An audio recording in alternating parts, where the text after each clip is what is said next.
Hi, my name's Brad Blanks and I'm on a red carpet. It's a ritzy sort of an affair tonight. The movie is One Day. It's romantic. It stars Anne Hathaway and Jim Sturgess. Sounds like a pretty good deal, this movie. One day, out of every year, this couple meets up and gets it on. And they don't have to hang out with each other. Beaming a signal around the globe, direct from New York City. It's Brad Blanks. Jim Sturgess, good Englishman. In this movie, I've got to say, how do you manage to keep sort of getting it on over a 20-year period with a lady? It's a pretty amazing sort of story, isn't it? Yeah. I mean, I struggled to hold one down for a couple of hours in a nightclub. Yeah, Dexter's got a mojo that we should all be pretty jealous about. Yeah, he's still going, man. Yeah.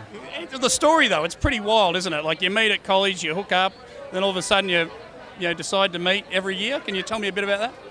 Yeah, well, the story, in the film, they don't meet every year. The idea of the film is that you just sort of visit where they're at in their lives every 20 years. So, a lot of the time they're not even together, they're living their separate lives. But you're just sort of seeing how they're growing and how they're sort of learning about themselves and this relationship that they keep sort of coming back to, How do you develop yourself in this? Do you get a bit, I've seen the trailer and you look a bit ratty at certain stages. They don't do it, and then you look kind of handsome in a few moments and then you look ratty again, It's all in the haircut, man. It's all in whatever, depending on whatever wig I'm wearing at the time. How was that when you were filming those sort of scenes, Yeah, well, it was sort of, you're right. Dexter sort of goes through a whole sort of journey where, 1 minute he's on top of the world, the next minute it's all sort of crumbling beneath him.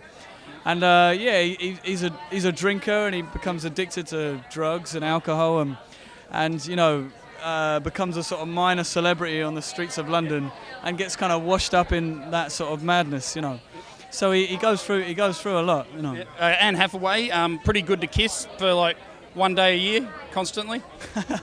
Well, they only kiss twice in the film. Oh, right. Yeah, that would be a whole nother kind of film if they kissed every time they met. That'd be a pretty good film, wouldn't it, actually? Yeah. Good man, you're a good fella, good to meet you. All right, thanks a lot, mate. Cheers. Jim Sturgess, nice bloke. Luckily, we got to the bottom of the fact that he does not make love every year for 20 years. Kind of like that porno Groundhog Day version of the movie that I was kind of hoping for.